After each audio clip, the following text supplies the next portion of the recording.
Thank you, Lord, for bringing us safely here tonight. Lord, you are the source of all wisdom and compassion. We pray that you impart your wisdom to this commission. Help us to govern wisely and to guide us in our decisions to do the best we can for our constituents. Amen. I pledge allegiance to the flag of the United States of America and to the republic for which it stands, one nation under God, indivisible, with liberty and justice for all.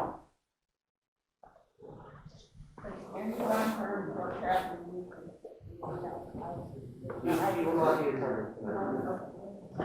He will not be attending tonight. Freedom of Information Act. The Freedom of Information Act, in compliance with the Freedom of Information Act, notice of this meeting and its agenda were provided to all news media and persons requesting information. Roll call, please. Commissioner Brown-Price, Here. Commissioner Clifford, Here. Commissioner Grant, Here. Commissioner Laughlin, Here. Commissioner Millicent, Here. Commissioner Poston, Here. Commissioner Woolsey. Does anyone signed in to speak on this? We are going to item number 4, consent agenda of the regular commission meeting on July 26th. The summary was in your packet. I approve. Could you make a motion to pass it? Move for approval. Second. And does anybody have any corrections or anything? Okay, then we'll have to vote to accept the consent agenda. Commissioner Brown-Price, Yes. Commissioner Clifford, Yes. Commissioner Grant, Yes. Commissioner Laughlin, Yes. Commissioner Millicent, Yes. Commissioner Poston, Yes. Commissioner Woolsey. Number 5 is a resolution number 21-004, authorizing the Jamestown Public Service District to apply to the South Carolina Water Quality Revolving Fund Authority for loans from State Water Pollution Control Revolving Loan Fund 1. Also, that's in the packet as well, the draft of that. And so this is the first of 2 parts. So when we borrow money from the SRF, the first action of the commission is to apply. Theoretically, if we apply for this money and submit, then say by the end of October, they will have, the SRF the state will have evaluated the district, and then if they give us the go-ahead to actually borrow the money, we have to bring back a resolution to actually act on the issuance of the debt. So there's a 2-part process. One, to apply. The second, to actually issue the debt. And so we will be seeing something very similar in a future packet that authorizes the debt issuance of $1 million to keep up with the SSES annual maintenance program. Was this actually the $1 million was this in the budget? Yep. It was in the budget? Yep, so this is the patching of the pipe, for cooking the liners in the pipe, and keeping the inflow and the out of the system. So basically repairing the manholes, patching the holes. And so the district is committed, this is now phase 4 of the SSES to continue that program moving forward. I just want to make sure that this is one thing, because we did too, we're not digging any deeper holes financially than we already said that. Correct. So this $1 million, you'll remember 1.2. The 1.2, meaning the 200,000, was the cash used to actually do the upgrade to the pump station. We, the wastewater team came up with a more efficient way to be able to come up with that $200,000 solution, be able to invest into the electronic control panels on several other pump stations to upgrade those. That $200,000 is paid cash. The $1 million is what we borrow from the SSES to be able to, continue that maintenance and repair program. And that's, at the wastewater committee meeting, that's what Bob George was showing, the engineer was showing the, video footage of how we're cooking the line, the liner within the pipe to be able to make those repairs. Thank you.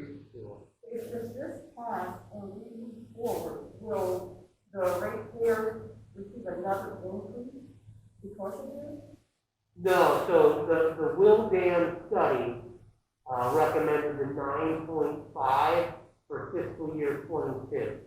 For fiscal year 23, it was a recommended 8.5, and for fiscal year 24, it was a recommended 5%. And the majority of that is to do with the skyrocketing treatment costs that we're planning to come on. I'll make a motion to pass resolution number 21-004. Second. Any further discussion? Roll call vote, please. Commissioner Grandcraft, Yes. Commissioner Clifford, Yes. Commissioner Grant, Yes. Commissioner Laughlin, Yes. Commissioner Middleton, Yes. Commissioner Poston, Yes. Commissioner Wilson. Motion carries unanimously. Item number 6 is resolution number 21-005, authorizing the James Island Public Service District to apply to the South Carolina Rural Infrastructure Authority for grant funding for its sewer expansion project. All right, and what you'll see in here, the most the district could get out of the Rural Infrastructure Authority, or the RIA, is a $500,000 grant. And so, obviously, in my experience, no's are free. If the RIA tells us no, we're not going to give you $500,000, well, we apply. And there's 2 rounds every year. So if we don't get $500,000 when we submit in September, we can try again in the second round in March. And continue to update the application and put that together for the $500,000. Basically, the Rural Infrastructure Authority was created so that a lot of the special purpose districts or the rural government units within South Carolina don't go for one-off legislation. So the RIA tries to be able to pool that twice a year and award up to $500,000. And what you have in your packet is basically a draft version. It's a 7-page grant application, but I can tell you that grant application is going to get supplemented with about 500 pages worth of engineering and what we have so far on the proposed sewer expansion project. And so the wastewater committee on the 13th of September, we're going to have a presentation by the Charleston Waterkeeper, the Coastal Conservation League. Andrew Wonderly and Emily Sudso will come and present about some of the water quality issues in James Island Creek. I know many of you attended the Intergovernmental Council where we talked about the proposed sewer expansion project, as well as there's been about over a year's worth of effort with the James Island Creek Task Force associated with the water quality issues. So they're going to come, they're going to present some of the most recent water quality environmental concerns about over there, and obviously they are a huge proponent of being able to get properties that are close to the James Island Creek off of septic and onto public sewer. And that non-point source of runoff going into the James Island Creek is obviously contributing to some of the water quality issues. And to kind of back into that, just back of the napkin calculations, if you take 7.3 million, and you divide that by 208 properties, that's an investment of over $35,000 per property, okay? And so if you take the average bill of the James Island Public Service District, okay, let's keep it real round number, say $60 for the average monthly bill, all right? 40% of that just goes right off the top, that gets paid back to CWS. And so we recapture about 60% of that for operations, so $36. If you take $35,000 and divide that by $36, you're looking at like $984 a month to be able to recoup the investment. That's like 81 years. Okay, you're never going to recoup the investment to get an older residential neighborhood off of sewer, off of septic and onto sewer. And so we can't do these types of projects unless we get grant-funded opportunities, either through the RIA or through conjunction with the town of James Island or through a legislative opportunity to be able to get infrastructure projects invested, because it doesn't make any business sense for the district to go back and sewer residential neighborhoods.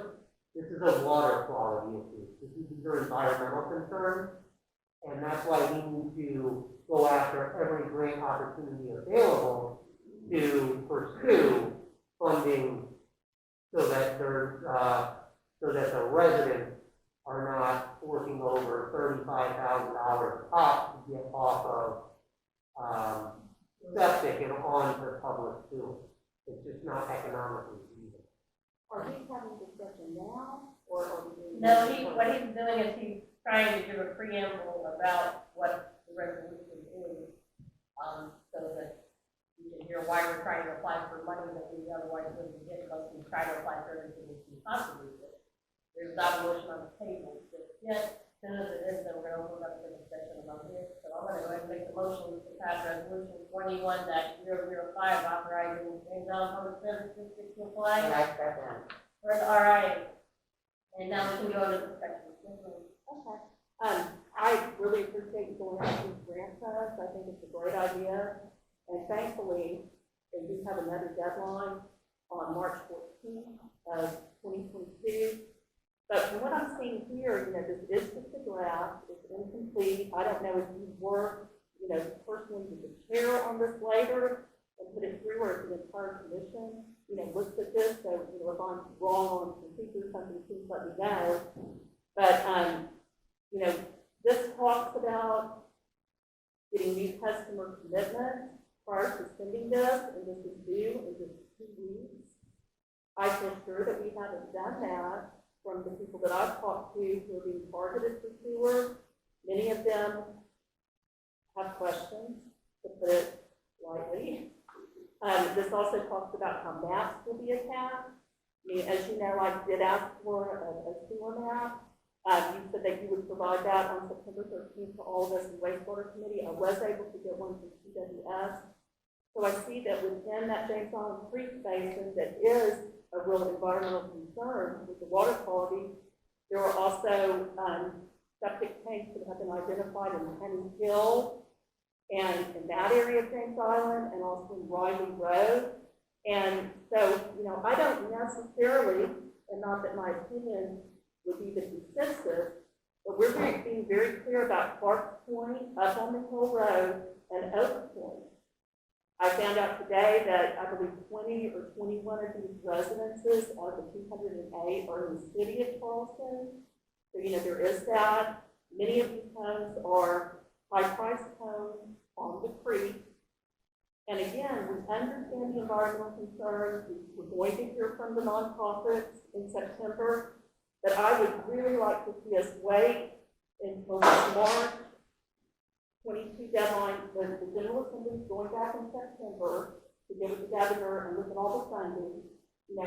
Everybody has slowed this down. We won't be getting the 1.8 million from the town until next year.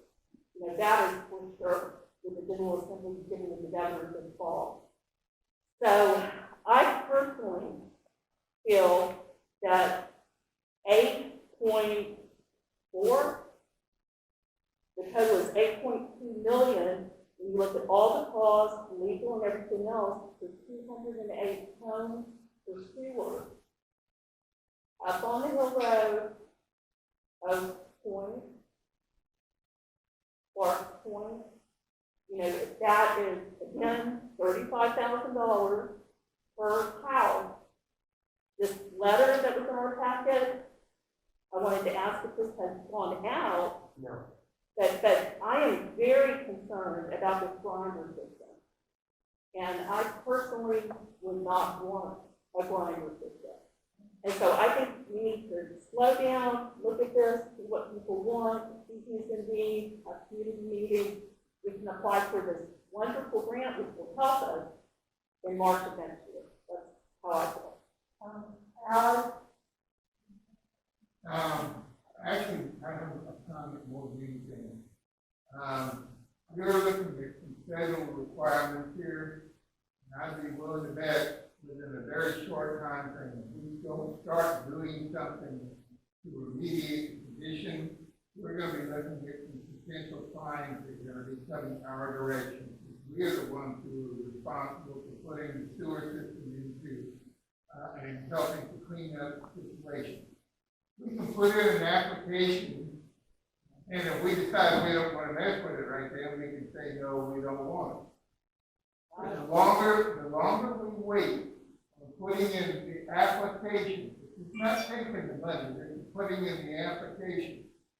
The longer we wait on not doing that, the harder it is going to be for us to be able to get the money. So I am in favor of nothing else at this point, if you want to be negative on it, of getting the application in. Thank you. What's the total amount? Is it 300 plus homes that needs to go from septic to sewer, or 208? 208. That's the total amount.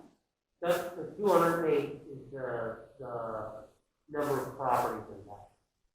PSP customers. And it's not doing part, correct?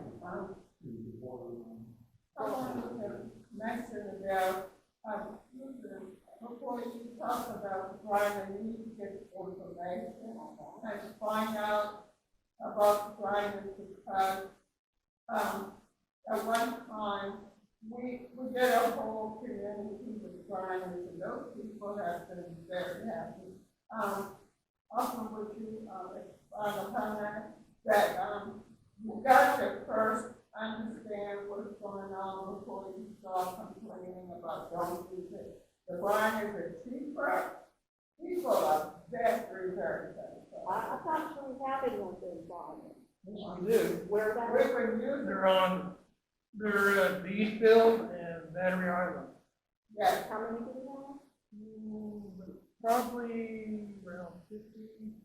I have to go back and make sure. Did we install those? Yes, yes, we did. I'm set. what's the life expectancy? 30 years. They take care of 30 years, For the pump itself, and then we just pull it out and put another one in. and it's cheaper, and those, we had no, complaint about the price. So go over to, Battery Island and those places where we put those grinders, you remember? And talk to those people before you start complaining about grinders. Well, and now, your point, what the good news is, the town just passed septic tank regulations. So, when we talk about hurry, are we gonna get started, you know, No, that's not what I said. I said eventually we're going to end up getting a citation money. We'll be the ones responsible for paying any kind of penalties because we didn't do our due diligence, and we didn't do our planning, and we didn't do our preparation for when we're going to have to do something. You know, this is a situation, pay me now, or pay me a whole lot more later. All right, there's a motion on the floor to pass resolution 21-005. I'd like to have a roll call vote, please. Commissioner Bradshaw, Yes. Commissioner Clifford, Yes. Commissioner Grant, Commissioner Laughlin, Yes. Commissioner Middleton, no. Commissioner Poston, Yes. Commissioner Wilson. Motion carried. All right, item number 7 is the July District Manager's Report. All right, so as usual, we got a lot going on with the district. I have a lot of information information to get through on the monthly update. If the commissioners have questions, just jot down your notes. I will answer questions when I get done reporting to the entire commission. So much has changed with the COVID-19 pandemic since our last regular commission meeting, the end of July. However, the age remains 12 years old to be eligible to receive a vaccine. According to the CDC and DHEC, the most effective protection against COVID-19 is getting vaccinated.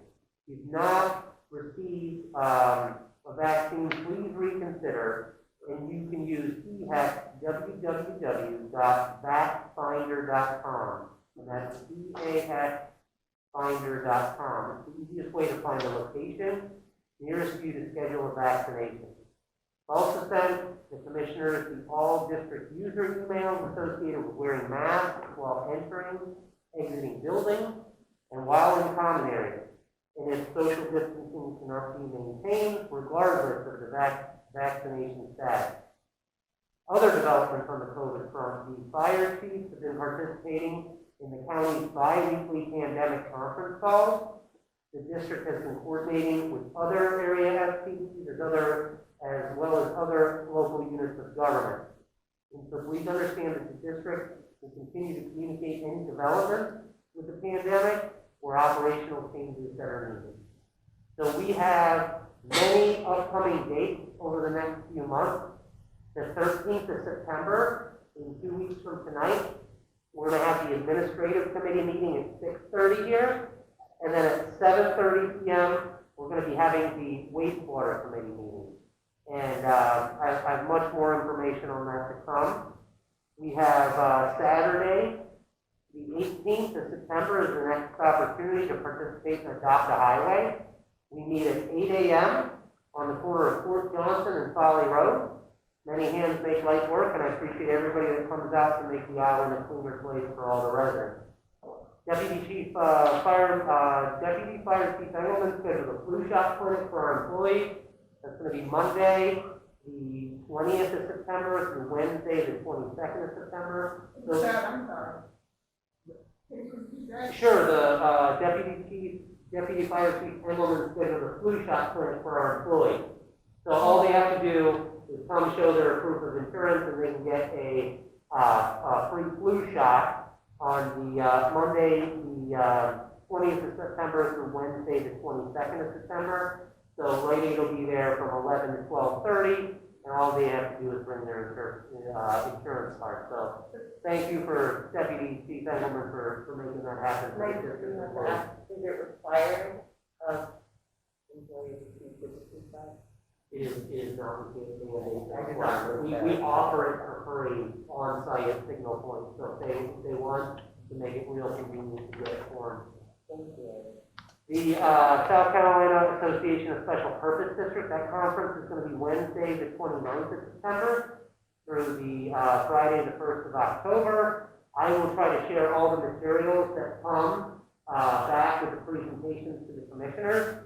And so when we get that back, we'll be sending out those presentations, all the supporting documentation associated with that. So there was a proposed community event for Fire Prevention Week that the district usually does. That's scheduled for Thursday, the 7th of October at the Lowe's parking lot.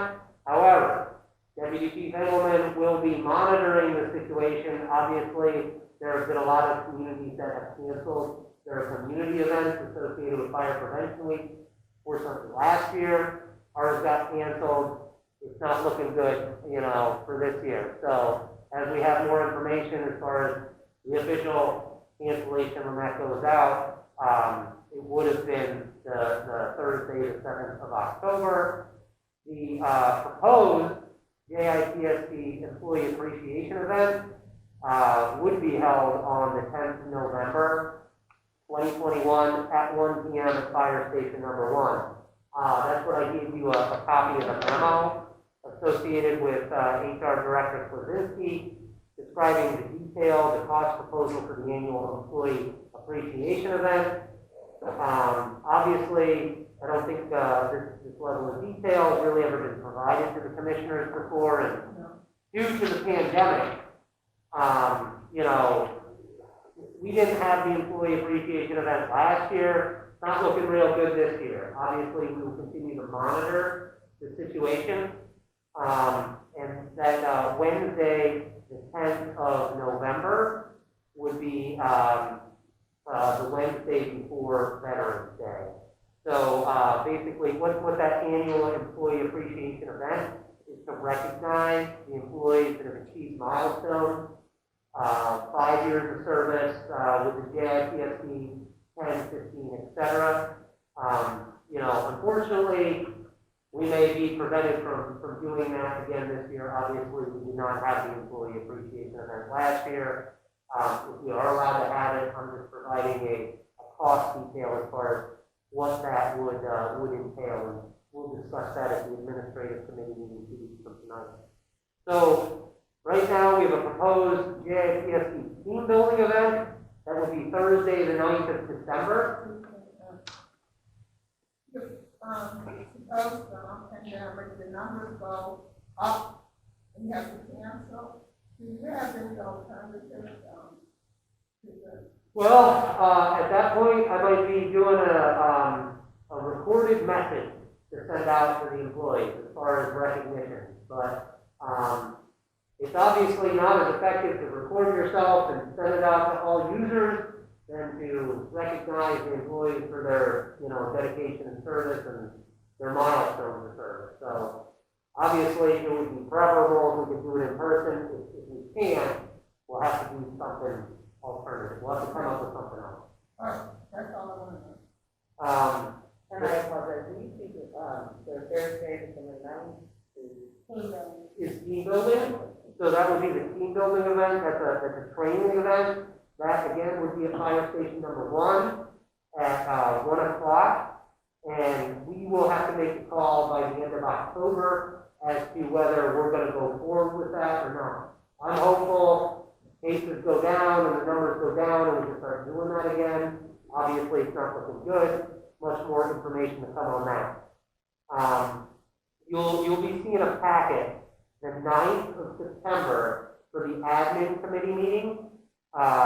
You'll see on there, we're going to talk about the 2022 holiday schedule. We're going to talk about the proposed changes to payout of annual leave and employee separation. And we will also be talking about proposed changes to OPEB or the district-provided retiree health care. So much more information to come on the admin committee meeting. The wastewater committee will have a presentation from Andrew Wonderly and Emily Sudzow about the water quality issues in James Island Creek.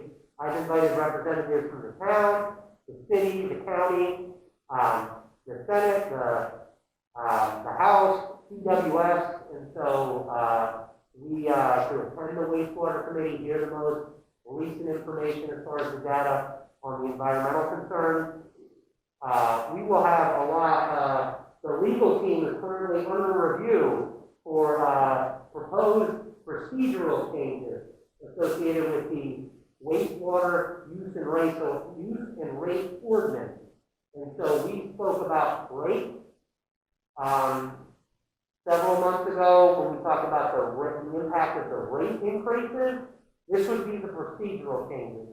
So there's language within the use and rate ordinance that specifically needs to be addressed.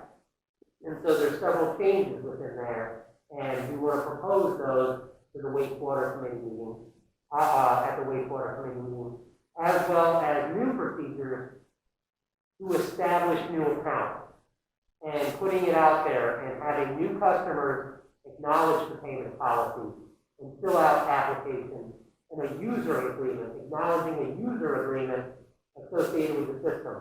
So they understand what it means to establish a new account, and they understand all of the procedures associated with payment policies.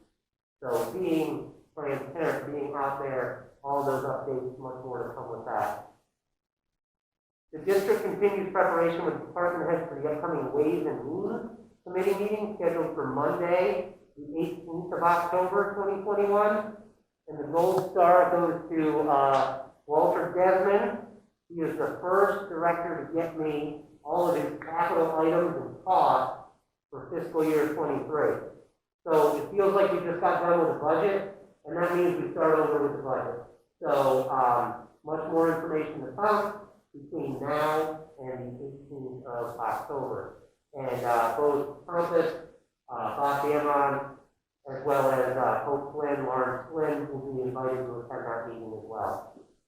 So I was very happy to participate in a tour of Fire Station Number 1 with representatives from the State Fire Academy last, 2 Tuesdays ago now, the 17th of August, 2021. I was very happy to report that the district has reserved 3 spots for the recruit school starting in January 2022.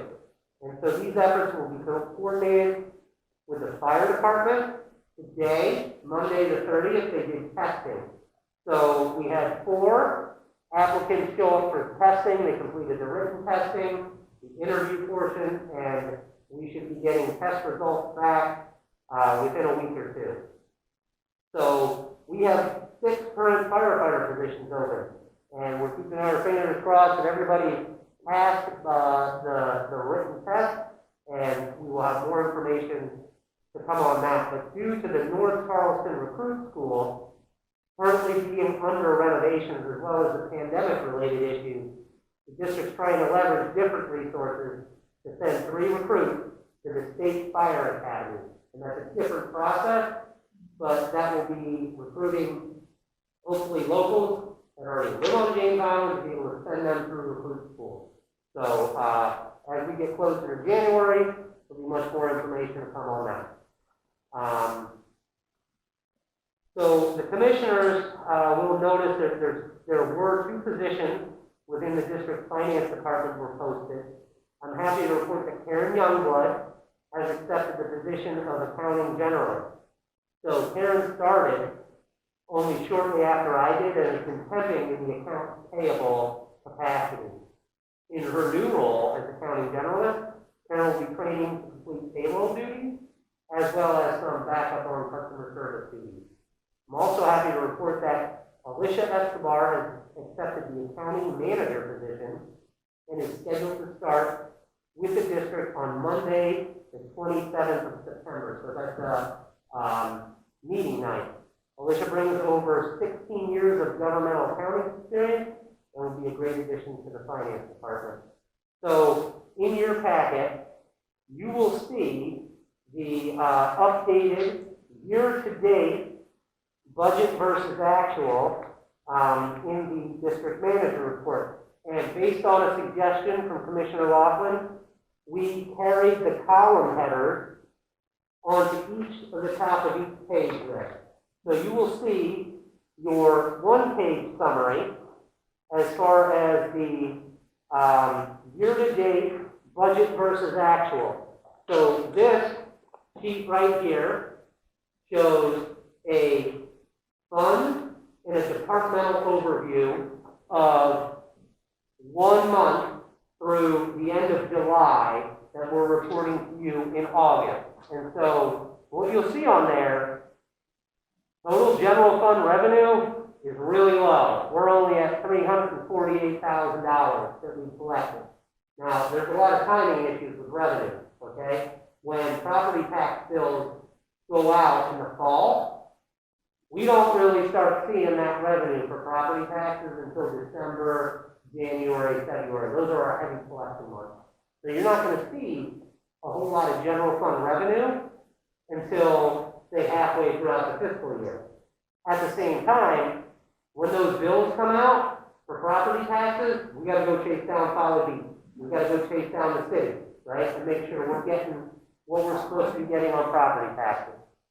Then you'll see there in the general fund, okay, we've only spent in 1 month $704,000 total general fund expenditures, whereas we plan to spend over $8 million. Okay, 8,784,000, and that's linked to the budget ordinance, okay? And so what you'll see is the wastewater revenue, okay, that's gonna be more consistent, because we bill on a monthly basis, so that represents about a month's worth of revenue collection. And then you'll see, through 1 month, we spent 636,000 of almost 9.5 million, and again, that's linked directly to the budget ordinance. So then, if you have questions, you go to the pages in the detail that start with general fund revenue, and we give you all the components of general fund revenue. And then as you go through, you will see everything associated with the expenditures in admin, followed by fire, followed by fleet, followed by solid waste. And again, then we detail out for you the revenue component of the wastewater fund, followed by the component of expenditures meaning administration and operations within the wastewater fund. So how I have it laid out in this summary table, that's how it's laid out in the detail of that. And if you have questions, certainly let me know. I can tell you things change very quickly. And I can give you an example within the proprietary fund. We have $60,000 budgeted associated with equipment. And we have approved the PO so far that is just shy of that $60,000 for a new excavator. So a lot of our stuff is underground and we need an excavator to dig it up. So next month you're going to see where one of these cost centers, we've already spent, or we've accounted for 98% of the expenditures associated on that line item. And because those big ticket items, those get gobbled up. And you'll see, well, why have we already spent 98% of that? Well, that's usually a big ticket item. And once we buy it, we don't buy it again throughout the year. So, if you have questions, you let me know. But that's kind of a walkthrough of the first month of the year-to-date budget versus actual for the general fund and the proprietary. Yes, ma'am. Just in looking at the monthly expenditures, we just closed on the Folly Road property, right? No. We have not closed on it. No, we have till the 15th of September, on or before the 15th of September. But I don't think we're going to close before the 15th. That'll go to the general fund. Okay. And then after closed on the old part of it. We have. Okay, and that money is on its way or in the general fund? That money is in the general fund. And we got $1,237,000, I believe, is what was netted to the general fund. Now, we didn't close on that until August 24th. August 24th. So you won't see that money reported in the general fund revenue until next month. And in September, we'll get July and August. Okay, and then when we got these totals, like not sure which one this is, where it's like we're in the red. Yep, So that's where, I don't even know which category this is. that is 0210, that's total general fund. What I'm looking at is they've got the different categories, admin, general fund, and then sometimes at the bottom, we're in the red. So which fund is that, admin? So what they're showing you there is a net of revenues and expenditures. So that's showing that we have only collected $348,000 in general fund revenue, but we've already expended $682. Okay. So unfortunately, that's why we have to have a reserve in our fund balance, is because we're taking a loan on ourselves for the first 6 months, so we really start seeing that property tax collection. Now, are there gonna be detailed pages on debt service, or where is debt service in this? So debt service is 03. Okay, So that's Fund 03. So we make the payment out of proprietary fund. If you look Is that at if you look at the end of proprietary fund, you know, if it's not too much trouble, if you put numbers and spaces, if that might help, if you don't mind. so in proprietary fund, you will see at the end of 02, 101, Hold on, sure. gotta find it. What's the number? So 02, 101. Okay.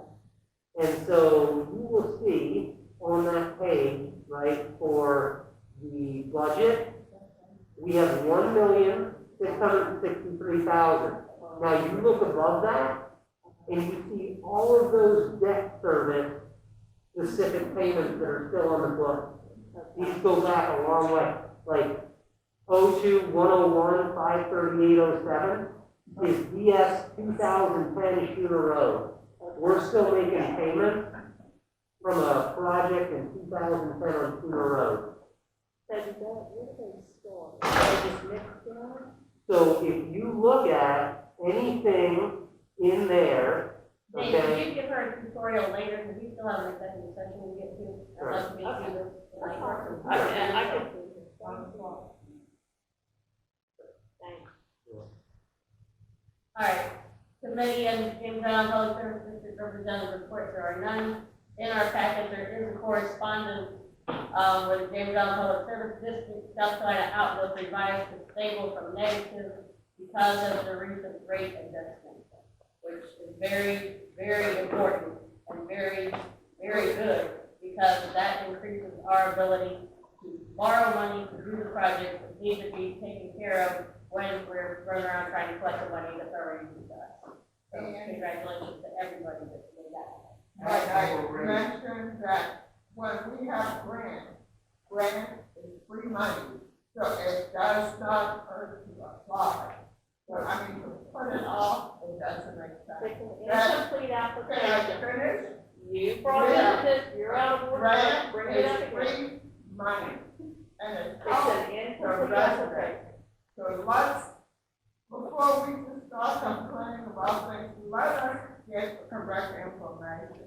Grant is free money. Okay, I don't We'll be have to pay aware it of back. that. Yep, we got it. And then, Alan, do you have a comment?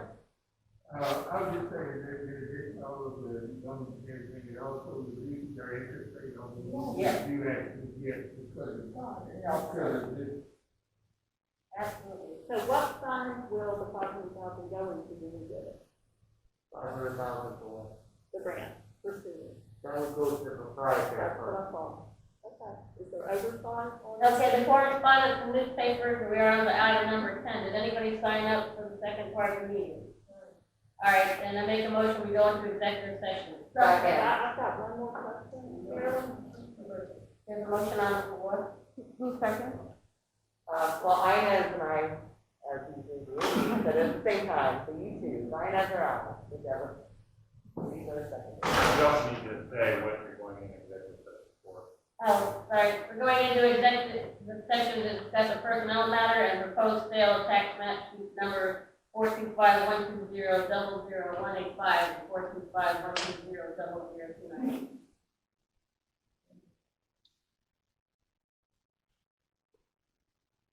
Commissioner Roll Brown? call, please. You just said your name. Yes. Commissioner Clifford? Yes. Commissioner Grant? Yes. Commissioner Laughlin? Yes. Commissioner Middleton? Yes. Commissioner Poston? Yes. Commissioner Woolsey? Motion carries unanimously.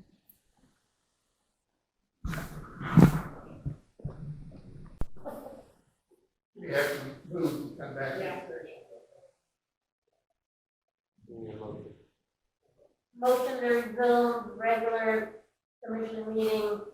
August 30th.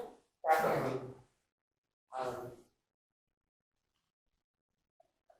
Roll call vote, please. Going back in, from executive session to our. Commissioner Brown Price, Yes. Commissioner Clifford, Yes. Commissioner Grant, Commissioner Lawson, Yes. Commissioner Middleton, Yes. Commissioner Poston, Yes. Commissioner Woolsey. Motion carries unanimously. All right, so we are back in our regular commission meeting. At the executive session, no action was taken. I'd like to make a motion to adjourn this meeting. Second. Roll call vote, please. Commissioner Brown Price, Yes. Commissioner Clifford, Yes. Commissioner Grant, Commissioner Lawson, Yes. Commissioner Middleton, Yes. Commissioner Poston, Yes. Commissioner Woolsey. Motion carries unanimously. Thank y'all for coming tonight. Now, please let the